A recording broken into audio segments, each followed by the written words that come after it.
Very important topic, the baby blues, and whether you're having a baby or if you're expecting one or if you have already had a child, perinatal mood and anxiety disorders definitely are relevant before or after. So I am Donna Maringer. I am a mother baby nurse at Valley Hospital.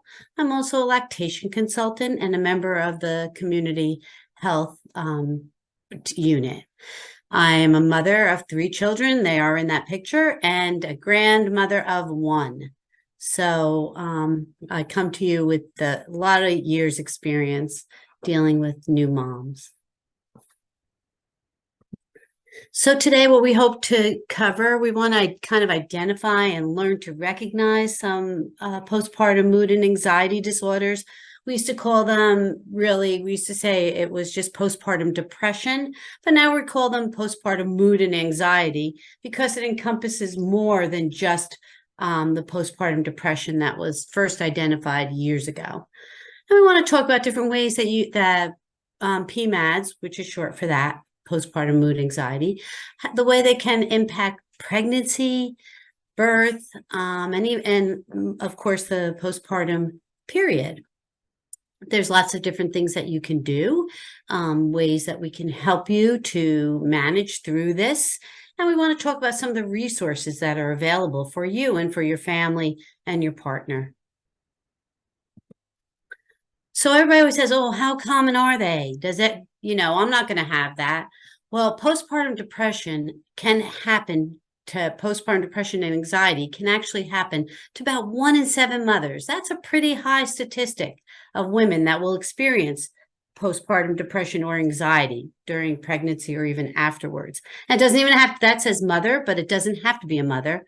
As we'll learn later on, partners also can experience these kind of problems.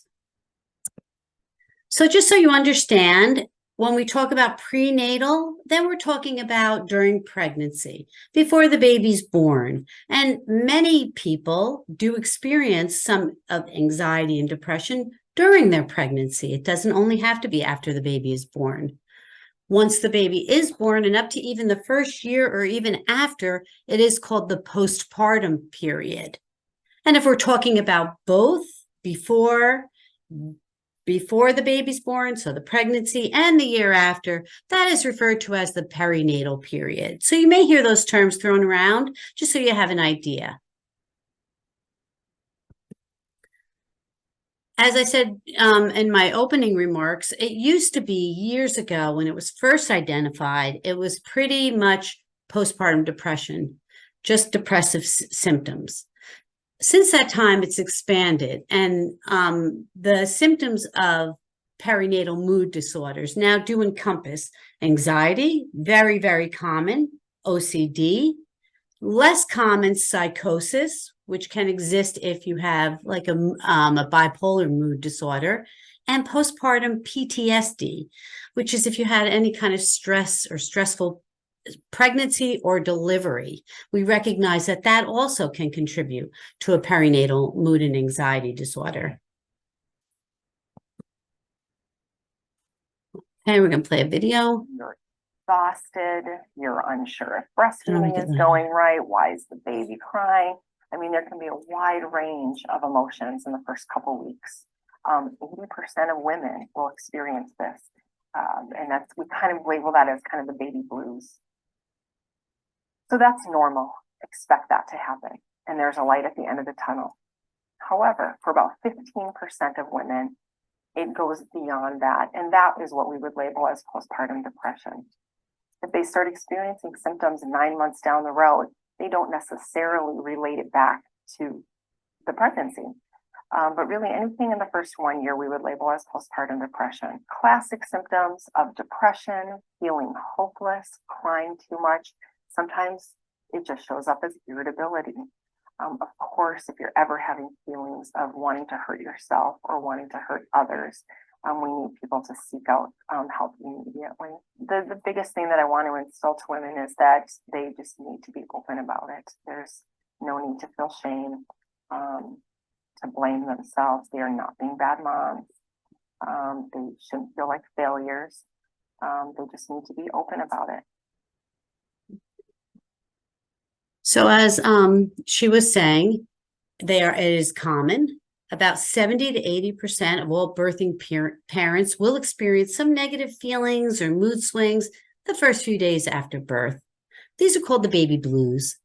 They're very common. They usually only last a few days, and mostly they're transient.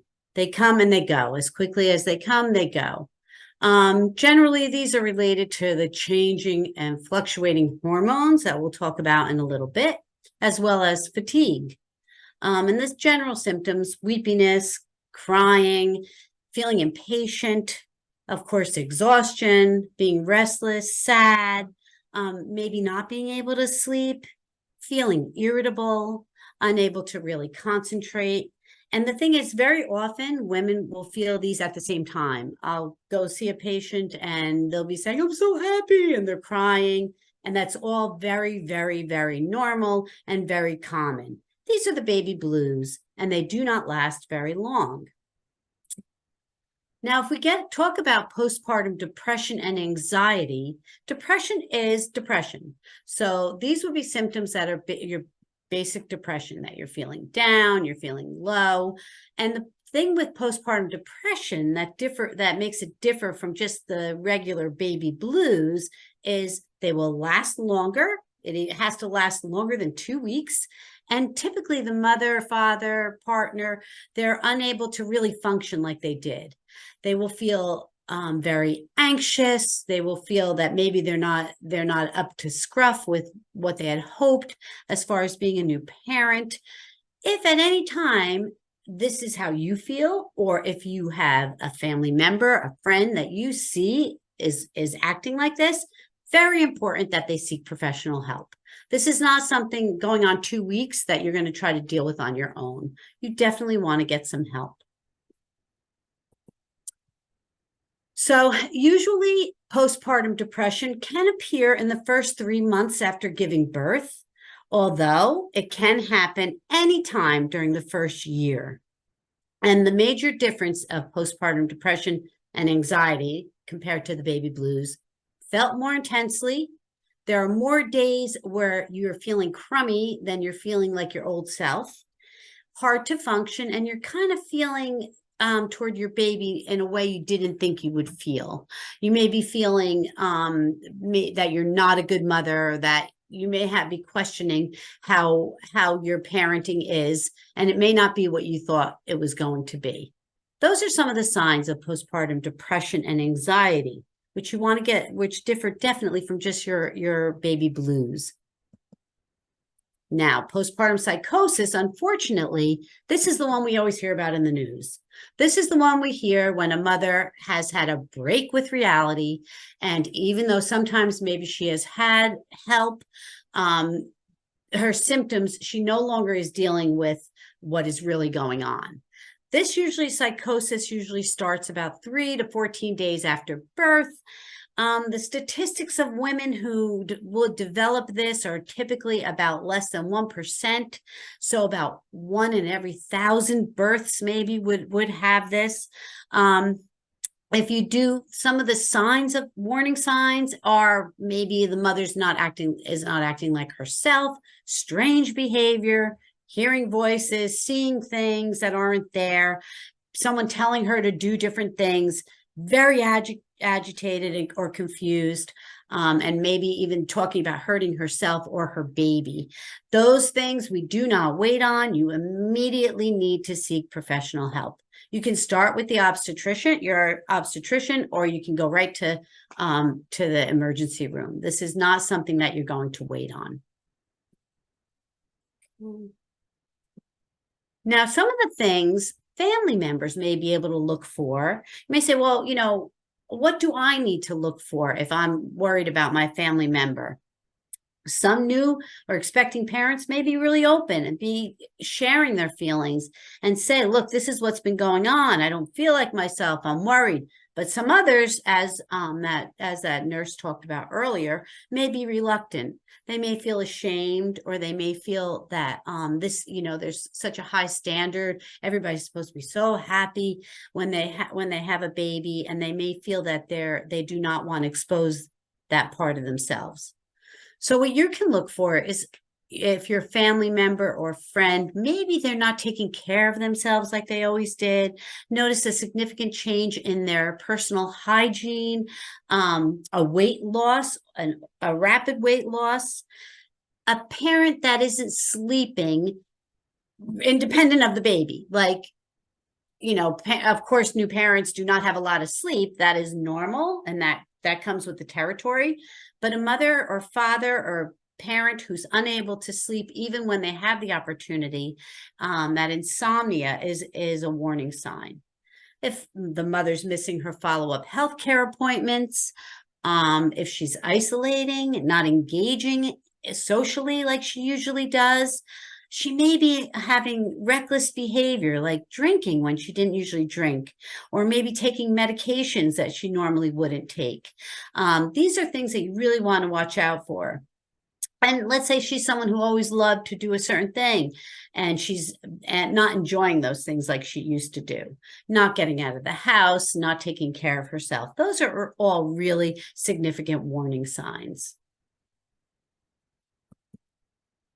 Now, pregnancy can also present complications from prenatal, when they have prenatal PMADs. Women who are experiencing prenatal anxiety and depression disorders may not take care of themselves and get their prenatal care because they're not up to it. They're not feeling that good.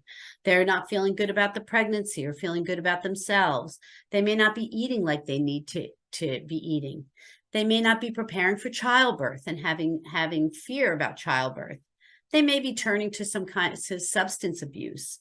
All those things are very risky behaviors, and you want to catch them. If you or someone you know or a family member is expecting and you're seeing any of this, definitely reach out to some of the resources we're going to give you. We have wonderful resources that you can contact, or reach out to her OB.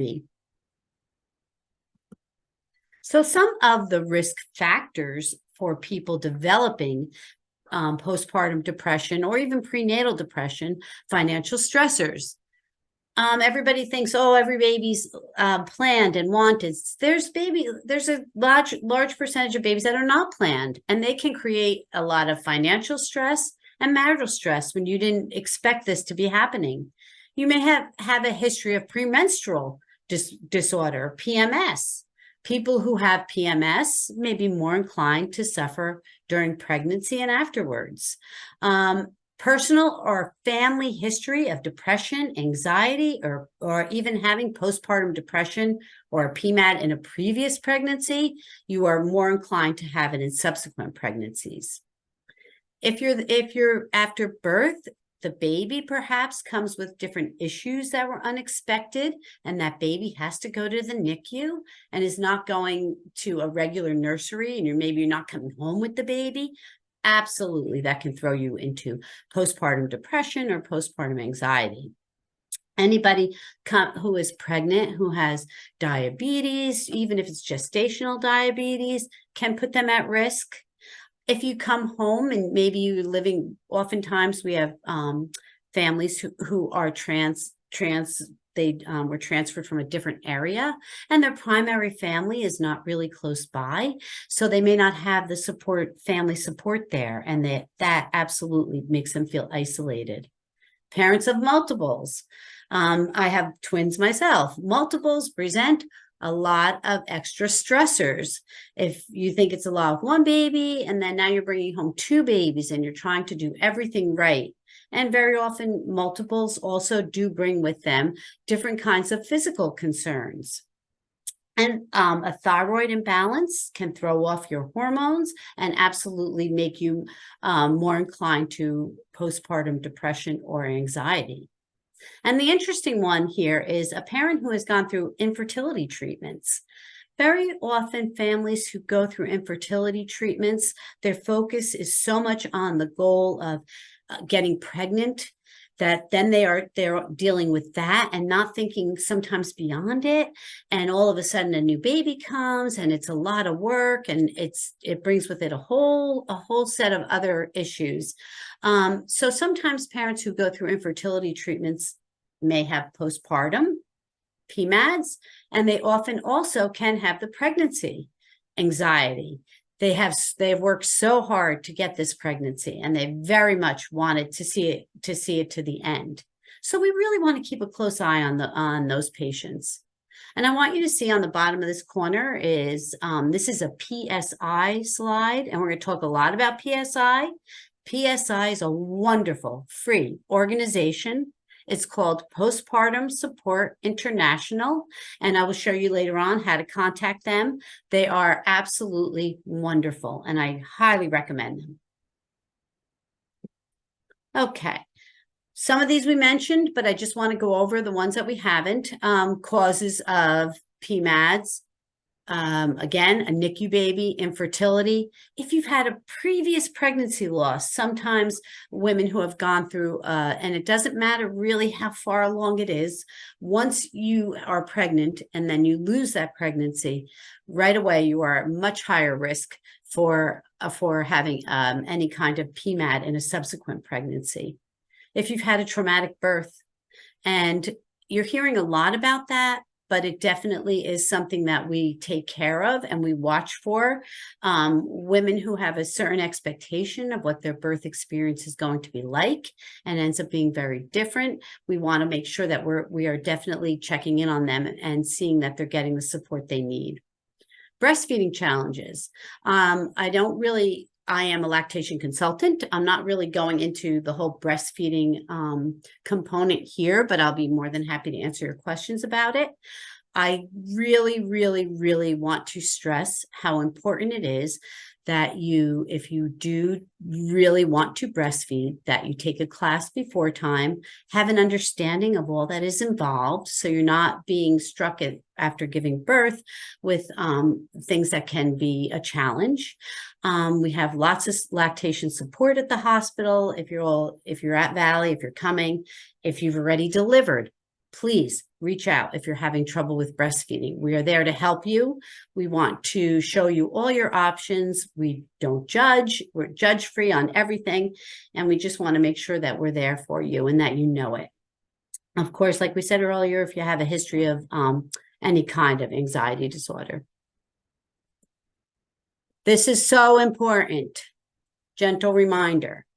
The postpartum hormonal crash is the single largest hormonal change in the shortest amount of time for any human being at any point in their life cycle. So you have all these hormones of pregnancy that are going through your body, and many of them are in the placenta, and many of them, when you deliver them, and they have been keeping you at a certain level.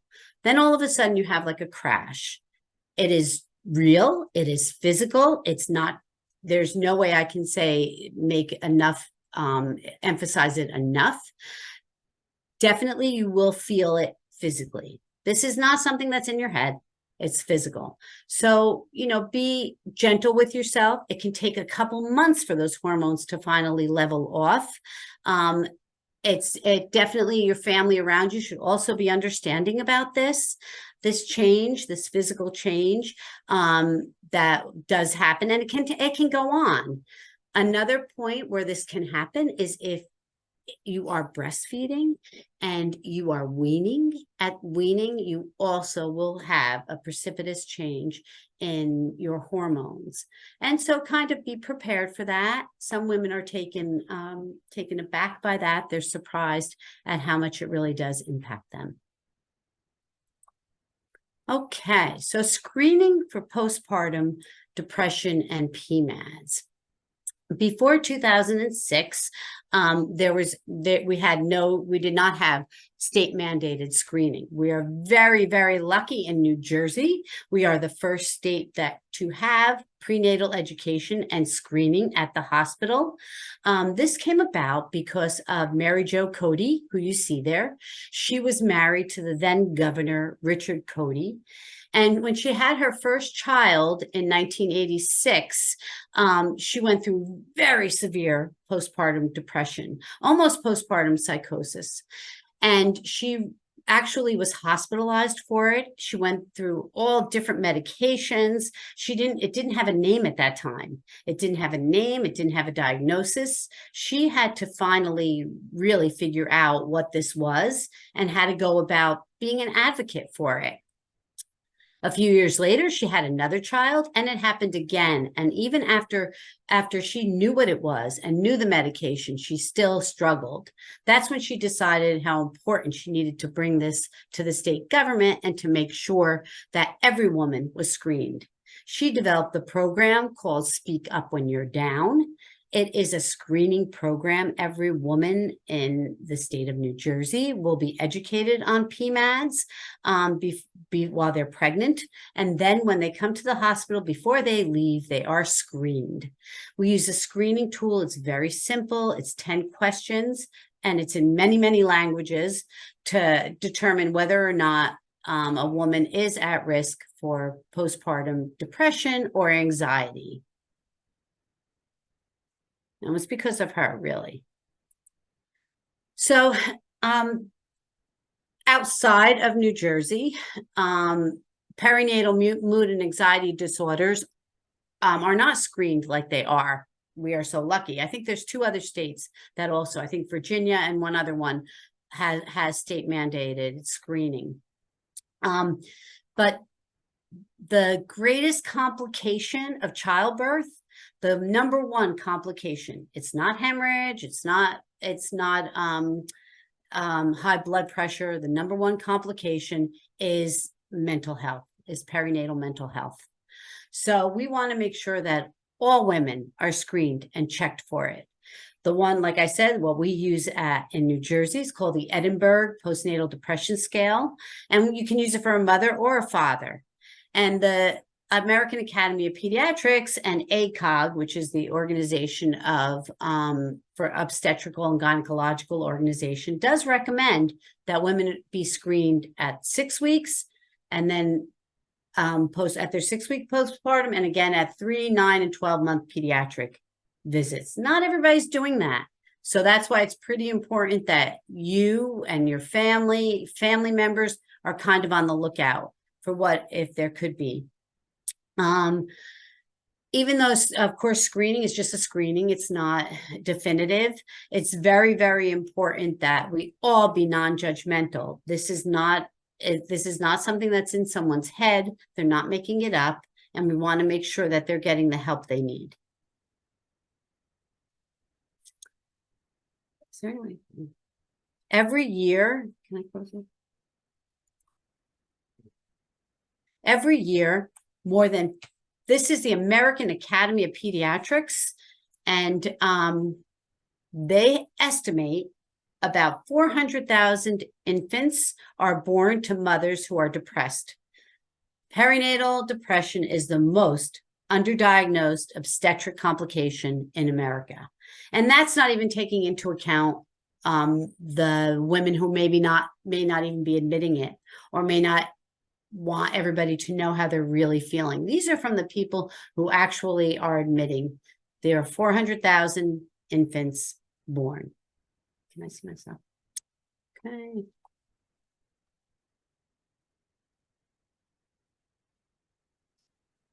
Right.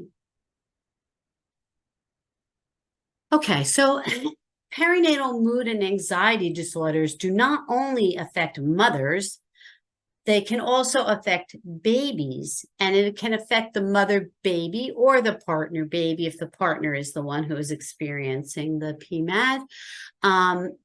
They can affect their relationship. So very often mothers may feel distant, anxious, controlling. Very often type A moms want to do everything just perfect, and it's hard. It's very hard to do everything exactly the way they may want to do it. They may even express negative perceptions of the baby. They may be thinking that the baby isn't what they thought it was going to be. And admitting that is very honest. And we don't, in a non-judgmental way, we do acknowledge it if the mother's feeling negative.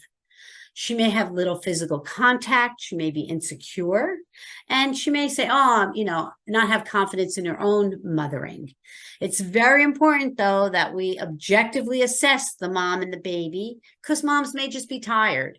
So even though we may think that it's a PMAD, we want to be careful. We don't want to jump to that.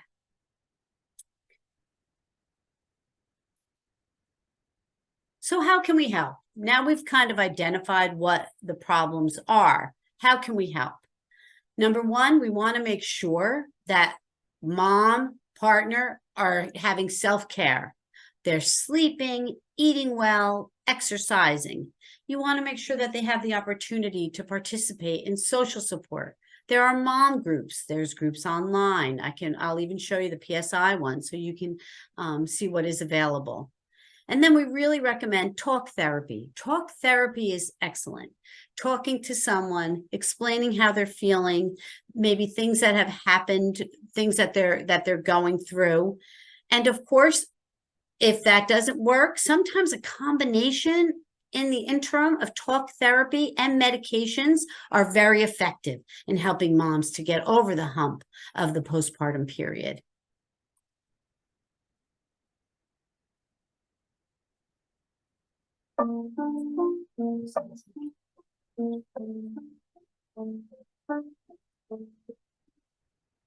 It's true that having a new baby can be a real stressor on the whole family.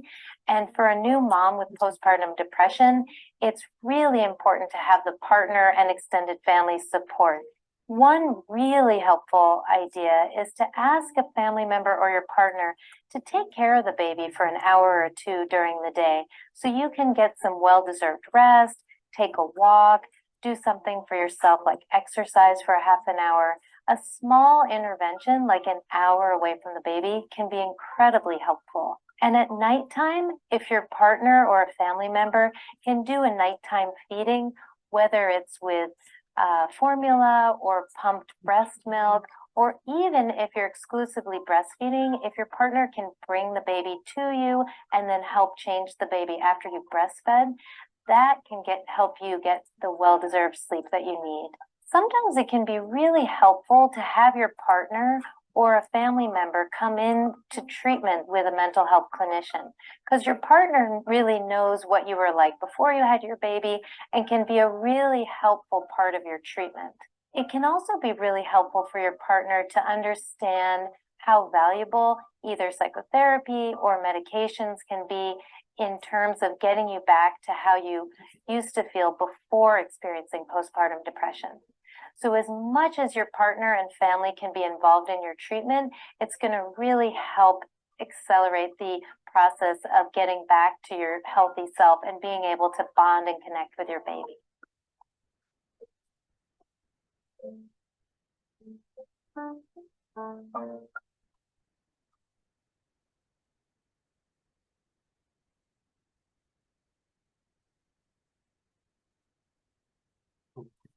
So I just want to reiterate some of the things that she said. Absolutely, during this time, it's important that the family be supportive. We always say, oh, it takes a village to raise a baby. Well, it takes the same village to help a mom. I feel sometimes that the moms are kind of left behind. The baby's born, everybody's all excited about the baby, but what about the mom? The mom needs so much at this time. It's interesting, in some cultures, the baby blues actually are almost non-existent, and that is because they give so much to the mothers.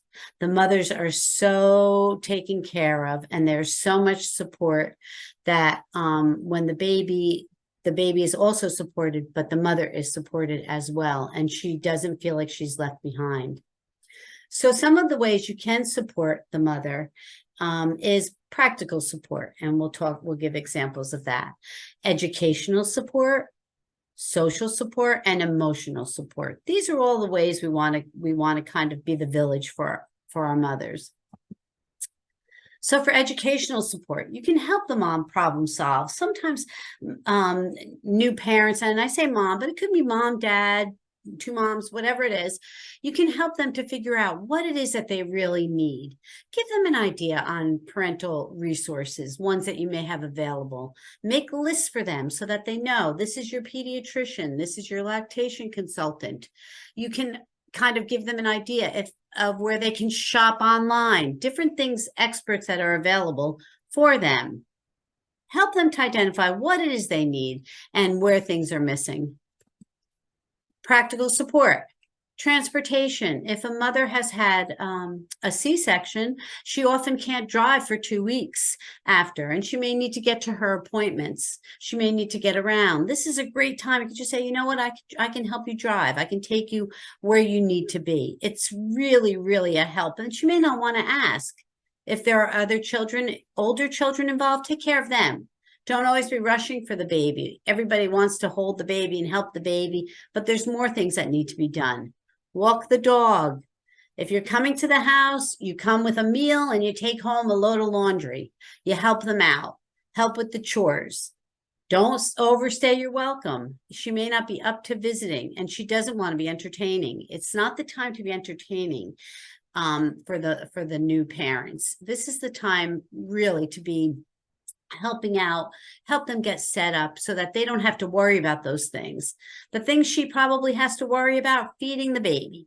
If she's breastfeeding, you want to make sure that everything else is done so that she has the opportunity to breastfeed the baby or to breast milk feed the baby by pumping.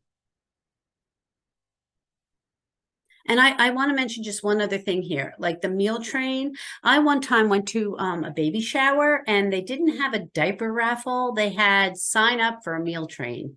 And you had to sign up for what you were going to bring. You kind of had an idea on what the family wanted for the first few weeks, and they didn't have to worry about a meal. So you can always run out and get diapers. Diapers are not that hard, but finding a meal and knowing that someone was coming with a hot meal for you made such a difference. I really loved that idea, and I try to remember it for other showers.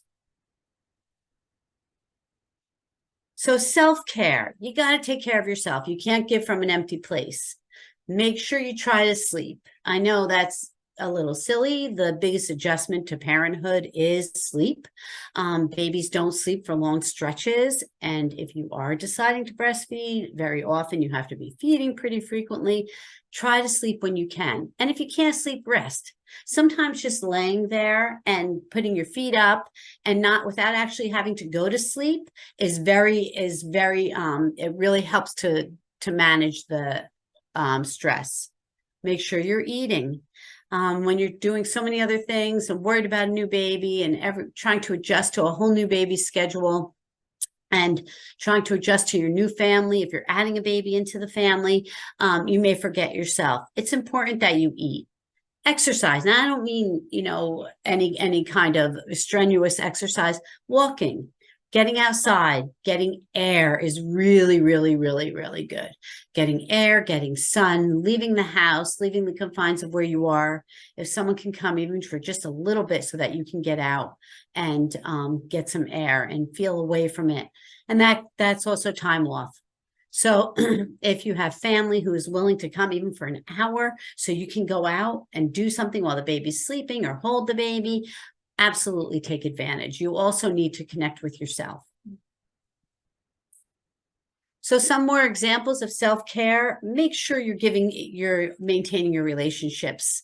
Try to talk to if you have friends or if you have cousins, siblings who have gone through this, talk to them. They've been there. They can help you out. Make sure you're not eating junk food and not only all fast food. You want to have, like, if you can, vegetables, nuts, fruits, things around the house that you can pick up and eat and having them be healthy as well. We talked about sleep and rest, taking a break, coping strategies. Kind of don't feel that you have to do it all. You don't have to do it all. It's all going to get done. Prioritize that you have to take care of you and make sure that you're healthy and your baby's healthy. If you're not healthy, you're not good for anyone else. And if you need help, people want to help. They really do. Sometimes they can't anticipate. It's hard. Kind of saying to them, oh, if you could just do this, that would be great. And, they'll be happy to help you. And we did a survey of what it was asked what parents really need. I think it was Parent Magazine that did it. And they said, we want to be fed. So that meal train is a wonderful thing. And don't forget snacks, like prepackaged snacks, so that they don't have to worry about always preparing things. Don't just help with the baby, you're going to help with the other children. If they're breastfeeding, try to find lactation support for them. And Valley Hospital has wonderful lactation support available. Do whatever you can so that they can take care of themselves. Be there. Sometimes they just need company, and sometimes they want to be left alone. So kind of be aware that if you've been there a little bit long, maybe it's time to leave. Read the room. All right. Another thing, you want to remember that mothers may feel like, oh my goodness, I'm going to jump right back into, I just had a baby, no big deal. I'm going to go right back to what I was doing before. And that's exhausting, like that mother. That's really exhausting. Mothers need time to heal. I mentioned earlier other cultures. There's many cultures where they have 40 days or 42 days where no one comes and the mom doesn't leave the house. And there's something to be said for that. There's no other pressure on having to do anything. All they have to do is stay home and take care of themselves and their baby. A mother may have had a C-section. Even though C-sections are common surgery, they're major abdominal surgery. So here's a mother, she was pregnant. Sometimes she even labored and it didn't work out. And she ends up having to have a C-section. Now she's trying to breastfeed. She had a C-section. She's just not feeling great. We want to make sure she gets the support she needs and understand she's not going to jump right back into her life. Try to let her to support her so she gets one block of 4 hours of sleep. That makes so much difference. There have been studies that showed just getting one block of 4 hours of sleep makes a world of difference to people, and they can reset their brain. And if she does seem like she's still acting very tired, make sure there isn't anything going on physically. Make sure she doesn't have anemia or hypothyroid. She may need to have some blood drawn. If you're concerned and you feel she's even more tired than you would have thought, encourage her to maybe follow up with her OB or her primary care physician.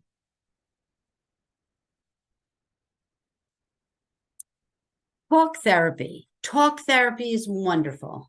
There are lots of people who are willing to talk. It's very important that you are able to feel better before you can rewire everything.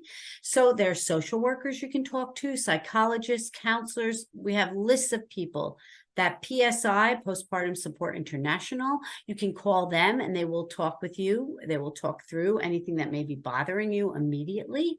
And they also can connect you to other people if you feel you need somebody a little bit more counseling. And then if talk therapy, if it's kind of working, but maybe you need a little bit more. Many physicians, healthcare professionals do recommend a mild, slow course of antidepressant medications called SSRIs. Prozac or Zoloft are the ones typically used. You don't have to use them for a very long time. Just while you're getting those hormones back in balance, you start learning different coping techniques. They definitely help over the hump. And you'd want to talk to your healthcare provider. You don't have to suffer.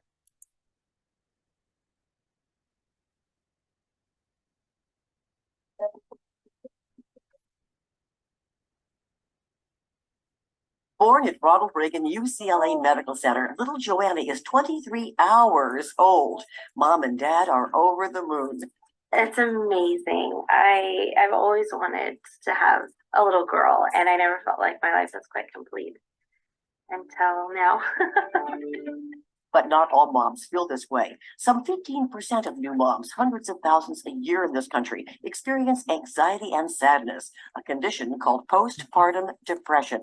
They will come to me and say, I can't believe this is happening to me. I've wanted a baby for years. This has been my dream. And now I feel disconnected from my baby. I feel incompetent. I wonder if I'll ever be able to be a mother, a good mother. I cry all the time. Compounding the problem is the stigma, although it is getting better, that new moms should feel nothing but bliss. I think a lot of women experience it, and I think a lot of it goes undiagnosed. I think women just don't really want to talk about it, or they're ashamed, or they feel like, oh, I just had a baby, everything should be perfect. Why am I feeling this way? The stigma is out there. They're supposed to be happy. After all, you know the pictures. New mothers, mothers who are breastfeeding. These are heavenly pictures. How can I not be like this if I'm a new mother? Experts aren't sure what causes postpartum depression, but think some new moms are more sensitive to the tremendous surge in hormones during pregnancy and the enormous dip in hormones immediately after. The time of highest vulnerability for psychiatric conditions is in the 6 months following the delivery of a baby. Nicole Casalanuovo is a UCLA perinatal unit director. She's about to have a baby of her own and says there's never been a better time for postpartum moms to get help. There's a maternal mood disorders outpatient program that just started this past year. That's amazing, where mom and baby can come, and her support system can come as well for therapy and treatment. And treatment is important not only for postpartum moms. The babies of depressed, anxious, and detached moms grow up at higher risk for developing psychological and relationship problems of their own. It's a potentially serious condition, but one which can be treated so that no matter how bad the symptoms are, we know, and we've had the experience, that these women, once treated, can be the best mothers in the world.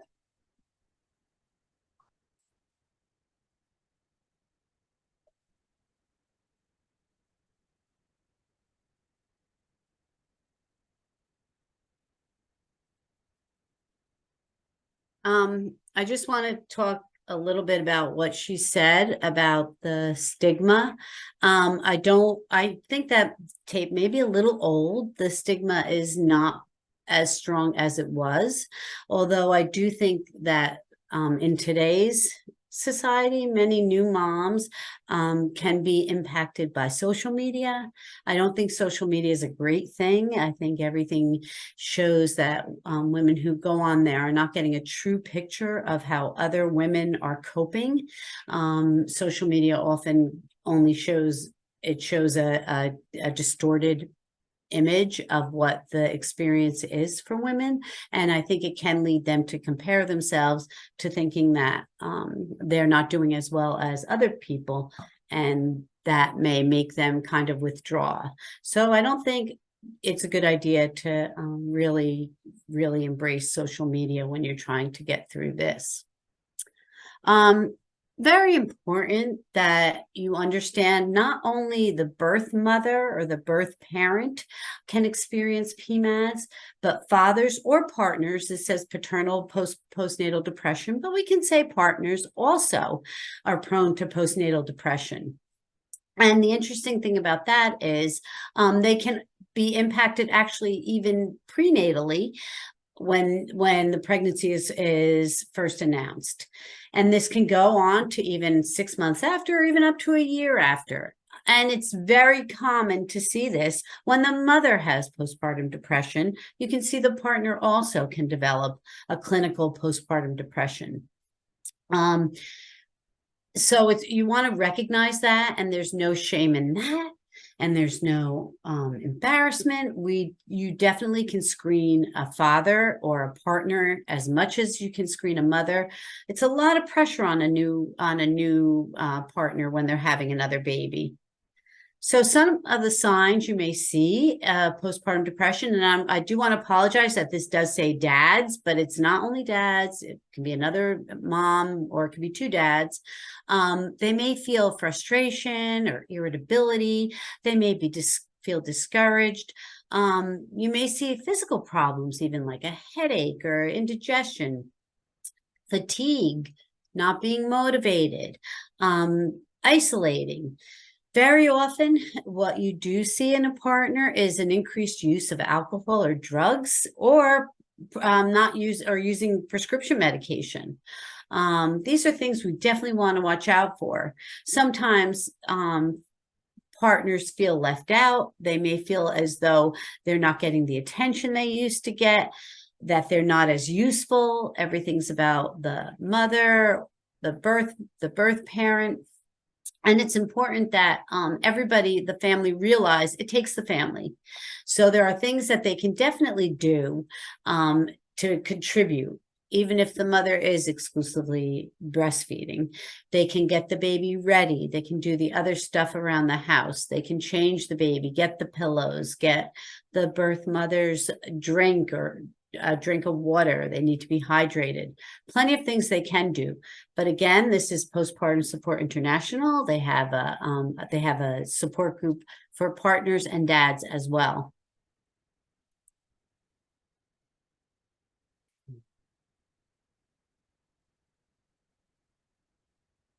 And where do you want to go first? And the different side. You want to go on that side, so we'll go over here so we can walk up? Yeah. Okay. The That will walk up with you, yes. I was excited to be a father. We got lucky and we got pregnant on the first try, and then we found out we were having a boy. I was very, very excited, and everything seemed fine. You know, the pregnancy went well, and then, you know, he came on time. And I'd say probably within while we were in the hospital, I started to get very anxious. It's taken a long time for us to recognize postpartum depression in women, and it's going to take longer for us to really accept that strong men can also get postpartum depression or anxiety. Go. Good job. When I would get home and my wife would give him to me, I would get he would just start crying, and I would just hand him right back and say, I don't want him. And by about week 4 or 5, I started to say some very mean things and very hurtful things about him to my wife, just saying that there was something wrong with him and that he was just going to be the end of our relationship and the end of our lives. Whoa! Big, huge study came out in 2006, and many since then, that recognized in this study of 5,000 men that 1 in 10 men also get postpartum depression or anxiety. It looks a little different in men. They tend to check out, play video games, hide in their man cave, irritable, angry, this initial high, and then they kind of crash. The dark thoughts that I had in general were of the homicidal, suicidal variety. And they were very vivid, and I can remember them. I mean, I try very hard not to think about them, but I remember what they were. I could see it very clearly. Dads feel a tremendous amount of stress, and we have to recognize that. So many years, dads have been kind of relegated to the sidelines as the support person without our recognizing that they're having an emotional experience of becoming a father as well. You know, one thing that I've learned is that there's a big difference between thinking something and doing something. And a very wise doctor told me that you're entitled to thoughts, and thoughts are not actions. That's how you work through things. That's how you realize things about yourself. All right, big boy, ready? One more big swing. If you think about fathers, societally, in America, men are supposed to be breadwinners. We're supposed to be the rocks for our wives. We're the men. And being a man is not usually associated with having doubts about being a father or crying or weakness. So it makes it doubly hard, I think, for men in America to talk about this even with their own spouses. Go back so we can swing ourselves. You know, he's 2 years old now, and the way that I kind of felt those first few months, just it's so far in the background now that I can't imagine why I felt that way when that happened, because I see him now, and so much of my worry and anxiety was that he wouldn't be like this when he was 2. And so now I feel like, especially given what I do for a living in pediatrics, I know that I'm very lucky, and I know that I have, you know, that whether by just, Mama's on the other side, that whether just by, you know, good genetics or just the way we've raised them or what, but I tell everybody, I'm like, I have the kid I needed to have. No more. No more? You don't want to swing anymore? No. Okay. I'll just let it stop. He's a good kid. Bye-bye. Bye-bye.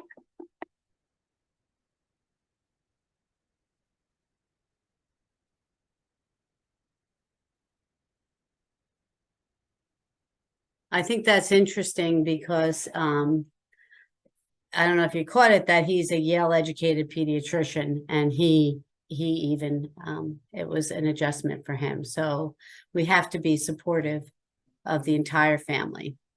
And you want to protect your relationship, obviously, if you're two people having a child, it's important that you work on the relationship because you can get sidelined very easily.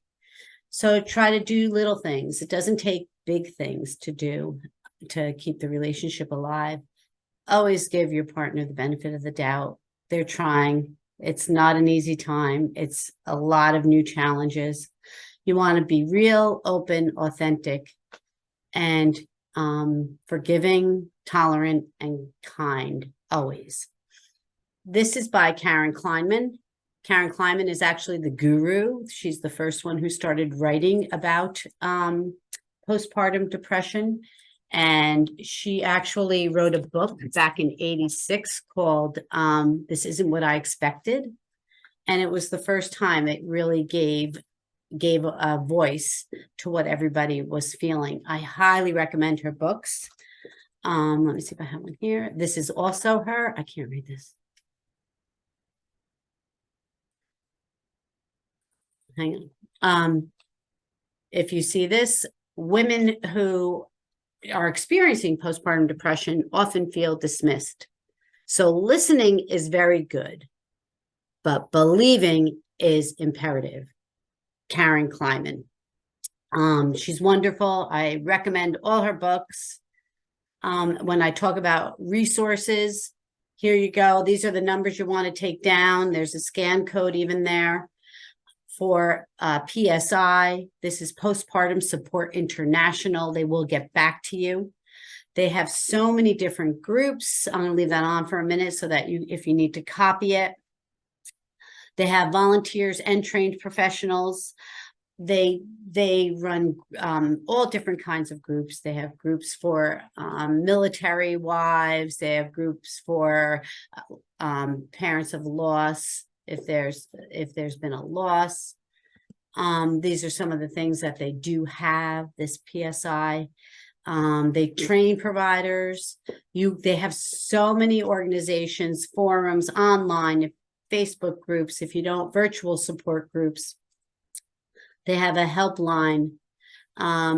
They also have a Climb Out of the Darkness event. Bergen County is having one June 30th. You can find it online. You can look it up if you're on Facebook, or you can call Postpartum Support International at their number and tell them you're interested in the Bergen County one. It's wonderful. They have lots of different vendors there as well. This is the book, Karen Kleinman's book, and I buy this book in bulk and give it out to my patients because I think it's such a wonderful resource. It normalizes how feelings moms have. It makes it okay to feel the way you do. I think it's a great resource. I'm holding one right now. I always have it with me. Valley Hospital offers resources. To the right, Milk, Mommy, and Me. It's a breastfeeding support group. You don't have to be exclusively breastfeeding. It does meet in person, which is wonderful. It's a great opportunity to meet other moms.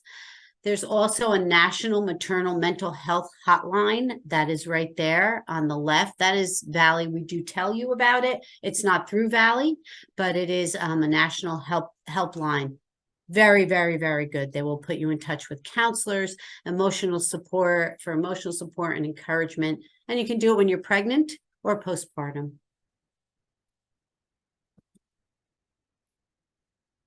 Those are some more breastfeeding support we have on Facebook if you're on there. We also have a warm line. At Valley, if you have any questions about breastfeeding, we call it a warm line. We will get back to you within 24 to 48 hours, usually 24 hours. And we have outpatient. You can come in to see us if you want help with your breastfeeding. Valley also has a postpartum support group that is led by a social worker. Her name is Terry Gruder. That is her phone number, and that meets in person. No, it's meeting virtually now. I'm so sorry. Virtually the second and fourth Tuesday of the month. You can grab that number if you want. She's wonderful, and it's nice to meet with other people who may be going through very similar things. I love this quote because we always are telling people, oh, it goes so fast. It goes so fast. You don't want to miss it. Well, we also want to remind parents, treasure these moments. They don't last forever, but remember, you will survive them because they don't last forever. Neither the good days nor the bad days. Oops.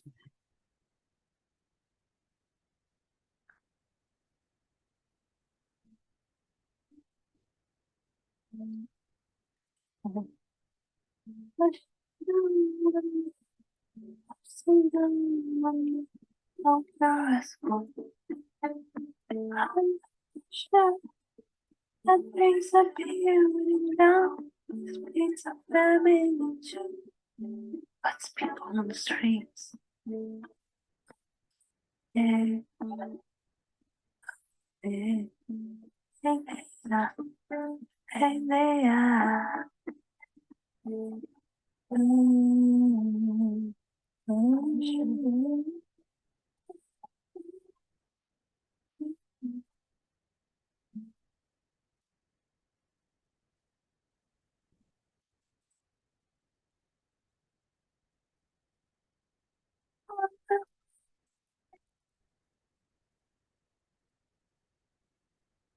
Remember, you're not alone. You're not to blame. And with help, you will get better. That's the good news. Postpartum depression is highly treatable. You don't need to suffer in silence. You don't need to suffer at all. As a postpartum nurse, I often tell my patients, I don't want you to hemorrhage. I don't want you to have high blood pressure. And I don't want you to suffer with postpartum depression or anxiety. Mind, body, we care about all of you. And that's all I got.